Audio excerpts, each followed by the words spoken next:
is just the presentation of the property. You've got to focus way more on that because, you know, if we go back and there's 5 of them here, you know, how do we make it stand out? Price is obviously one of those things that we can do. This is fun. We haven't used this much. One, we can make it stand out in price, but we can also make it stand out in condition.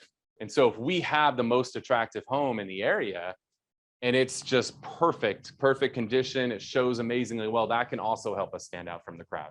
So price is the most logical and the easiest thing to control, but also the presentation of the home. And so we've gone over, I know Matt and I had some good back and forth on this, like the order of importance of what you do to prepare the home. Like hands down, number one thing you have to do is you have to complete any uncompleted repairs and you have to fix anything that's broken. So like my one on Triana and Sky Ranch, I went out and there's cracks in the stucco. Well, what does your buyer think when they walk up to a house, there's cracks in the stucco? What are they thinking? Foundation's fucked up, right? Immediately.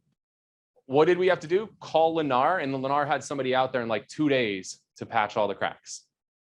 So I avoided buyers walking into this house thinking that there's a foundation issue with the house just by having them call. And if you guys don't know this, new homes have like 10-year warranties on them. So Lennar came out for free, patched all the cracks, and now I avoided what buyers think is a foundation issue, which is simple cracks and stucco because it's a south-facing property. So you've got to fix things like that so that buyers don't spiral. Yeah, Lisa.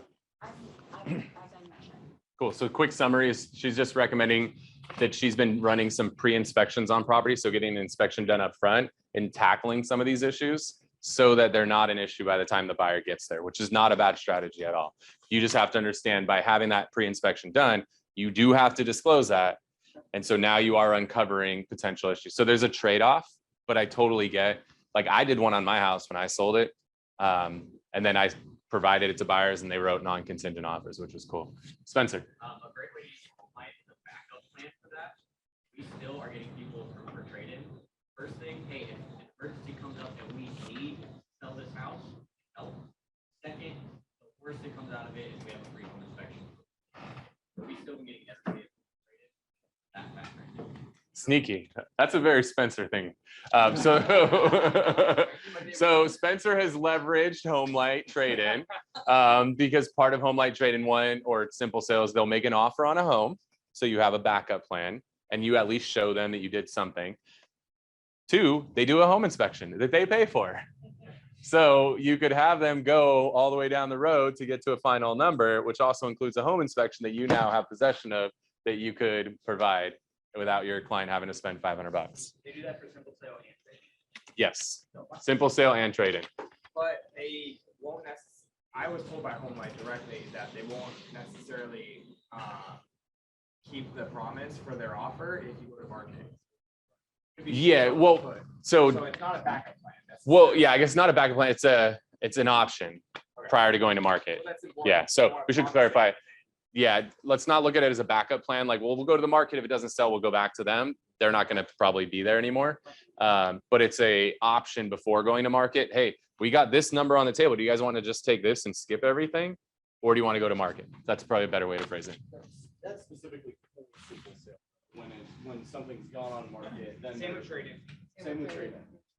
Yeah. And I believe in this market now, they won't even look at it once it's live. Right. We ran into that with one that I did where we thought trading was a backup, and they're like, no, you went to market, so we're not gonna. Yeah, it used to be if it was on the market X days, I would just bank on in this market that it's pre-market or nothing. Because once it's on the market, I don't think, is that what they're saying right now? 15 days on the market with no offer. 35 days if you have something pending. Right. Very subject to change. I would count on it not being there. I'd rather you guys err on the side of caution with as fast as the market's moving. That offer might be gone by then. So don't count on it. Just better to prepare for it not being there. So again, just take care of anything that's unfinished or anything that needs repairs. If you know there's cracks in the stucco, fix the damn cracks in the stucco. Like if they started a project and they didn't finish a project, go finish it. Like you spend your money there first, like hands down, that's the most important thing. Then I typically look at paint and flooring. They're usually the least expensive things that you can do. Like to replace carpet in a bedroom is like $300, $500. Like it's not a lot of money. It's very easy to make a big impact with fresh carpet, especially if it's odored, or if it's just beat up, if it's stained. Like carpet's very, very easy. Paint's very easy. You can paint a house, usually a whole house, for like $3 to $5 grand inside. It's going to have a big impact, especially if they've got like, you know, rainbow color walls and all that stuff. So paint and carpet's going to be big. Curb appeal is going to be high on my list. So if you can just even throw some new bark down. Bark costs like $5 a bag. Go buy $100 worth of bark and just refresh, put some new plants in, start taking care of your yard, like very simple things like that. And then, you know, if they have a decent budget, obviously kitchen and bathrooms are going to be huge.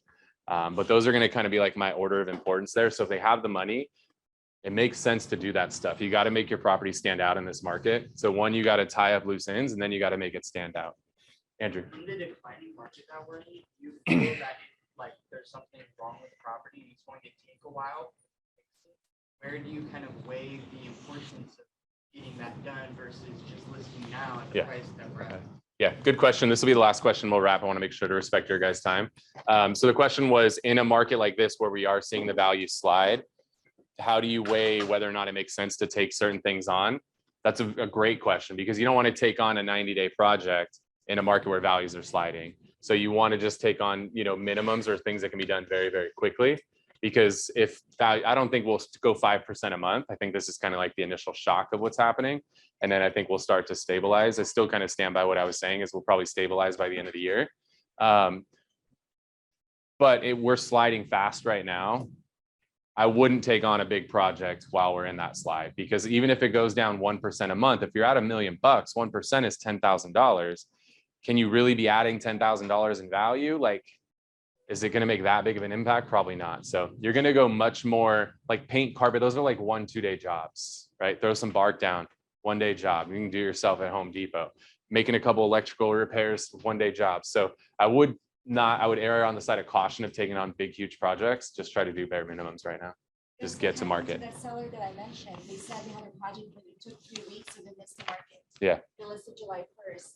And the one that sold before that, they sold for $29. They have theirs at $775 and it still hasn't sold. Okay, so use her story. Her story is that this seller, who blame it on their agent told them to take on this project. It took them 3 or 4 weeks to complete the project. During that time, the market started to slide and now they can't sell their house.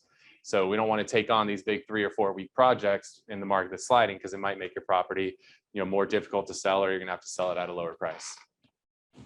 Okay, we got through 3 points of 7, but hopefully this was valuable for you guys. I feel like honeycut up here. We can't finish something in one, but hopefully this was helpful. At least this is all the stuff that's more at the listing appointment. Everything else is kind of after the listing appointment. So we'll figure out when we can get that meeting in, but I think this stuff's pretty important right now.